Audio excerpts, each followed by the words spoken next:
Nagpaliwanag ang isang oil industry player kung bakit labis ang pagtaas sa presyo ng langis sa bansa sa gitna ng giyera ngayon sa Middle East, kung saan nag-aangkat ng supply ang Pilipinas. Si MJ Mondihar sa report.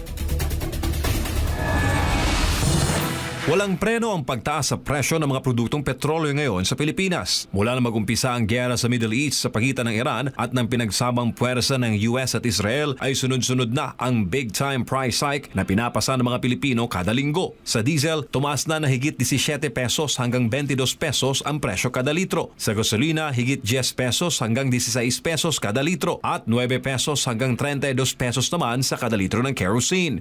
Ang nakikita ng tao, yung increase ng MAPS, hindi pa nila nakikita yung increase sa premium. Kasi dati MAPS plus premium, yan yung basta yan eh. Akala ng mga tao, MAPS lang ang tinitignan. Hindi, may premium yun.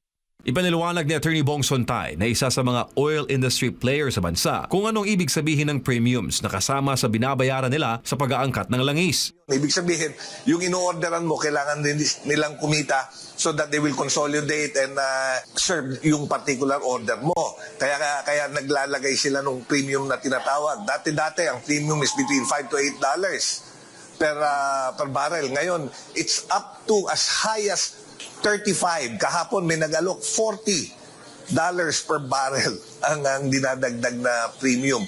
Dahil ang sabi nga nila, everything has increased. Bukod sa premiums, isa rin sa nakadagdag sa pagtaas ng presyo ang mataas na shipping cost. Dumadaan kasi ang mga barkong may dalang langis papuntang Pilipinas sa Strait of Hormuz. Kontrolado ng Iran ang Strait of Hormuz at sarado ito ngayon sa mga bansang hindi nila kaalyado.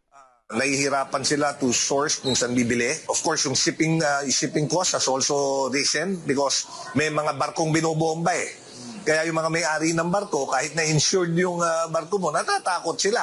At mas mataas na yung singil nila. To cover siguro yung pagka nabomba yung barko mo, siyempre yung revenue loss. Ganon din yung insurance premiums on the cargo and the vessel itself. Tumaas na yan. Ayon kay Attorney Sontay, nakadagdag din sa problema ang mahinang palitan ng piso kontra dolyar, bunsod naman na mahinang ekonomiya ng bansa. Welcome development naman sa kanilang hanay ang plano ng gobyerno na mag-import ng langis. Kinonsulta rin umano silang oil players kung saan makabibili ang Philippine National Oil Company or PNOC ng supply sa ilalim ng government-to-government negotiations.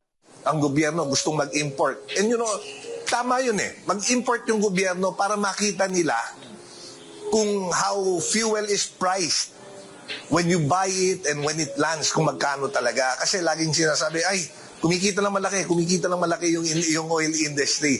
Maganda gobyerno mismo magpasok para malaman nila at magkaroon sila ng basihan. Kumikita ba ng malaki yung industry players o hindi? Sa huli, umaasa raw ang oil players na sana ituon ng gobyerno ang atensyon sa problema sa langis sa halip na mamulitika. I don't think that itong gera sa Iran will end anytime soon.